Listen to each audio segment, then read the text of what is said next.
কালো টাকা, অস্ত্র, হুমকি ধমকির পাশাপাশি ইলেকশন ম্যানিপুলেশন করার কিছু কার্যক্রম আমরা লক্ষ্য করেছি। কোনো কোনো কেন্দ্রে সেখানে কর্তব্যরত অফিসাররাও নিজেরা ব্যালটে সিল মারার কাজে লিপ্ত ছিলেন বলে অভিযোগ আছে। ভোট গ্রহণকালে এখানে প্রতিমধ্যে বাধা দেওয়া হয়েছে, ভয়ভীতি ছড়ানো হয়েছে, ভোট কাস্টিং কম হয়েছে, ভীতিকর পরিবেশ তৈরি করা হয়েছে। ভবিষ্যৎ হোক নিরাপদ, বিনিয়োগ হোক বিশ্বস্ত, আর আমার পছন্দ সল্ট বে। ওয়েলকাম টু সল্ট বে। জাতীয় নির্বাচন একই দিনে রেফারেন্ডাম অনুষ্ঠিত হয়েছে। এটা আমাদের দেশবাসী, দেশের জনগণ এবং বিশ্ববাসীরও একটা দীর্ঘ প্রত্যাশিত নির্বাচন।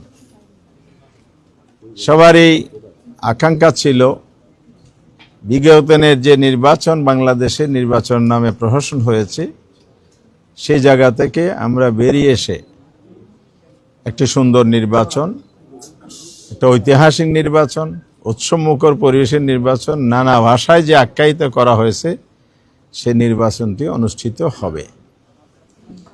আমরা লক্ষ্য করেছি 12 ফেব্রুয়ারির ইলেকশনে প্রথম ধাপে, কারণ ইলেকশনের তো কয়েকটি ধাপ আছে, একটা হচ্ছে ভোট গ্রহণ, দ্বিতীয় হচ্ছে ভোট গণনা, তৃতীয় হচ্ছে ফলাফল প্রকাশ।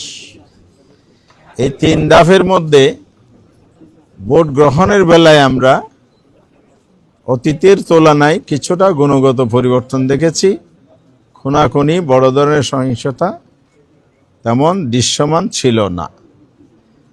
তবে ভোট গ্রহণকালীন সময়ে ভোট কেন্দ্রগুলো ভিজিট করতে গিয়ে আমরা যেটা দেখেছি, সেখানে অসুস্থ পরিবেশ বিরাজমান ছিল নানা ধরনের। অর্থাৎ ভোট গ্রহণ সূচনা সুন্দর হলেও সমাপ্তি সুন্দর হয় নাই।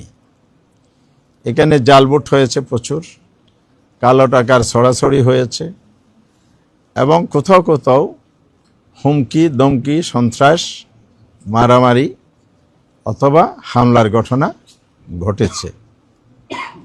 বড় ঘটনা না ঘটলেও সুষ্ঠু নির্বাচনের জন্য এগুলো নির্বাচনকে প্রশ্নবিদ্ধ করার জন্য বিভিন্ন উপাদান তৈরি হয়েছে এখানে। সেকেন্ড থিং হচ্ছে, যারা নির্বাচন প্রক্রিয়ার সাথে জড়িত ছিলেন মাঠ পর্যায়ে, সেখানে প্রার্থীদের পক্ষ থেকে, প্রার্থী সিভিলিয়ানদের পক্ষ থেকে বিভিন্ন ধরনের অভিযোগ, কমপ্লেন দায়ের করা হয়েছে, কিন্তু সেগুলো কার্যত কোনো ব্যবস্থা আমরা দেখি নাই।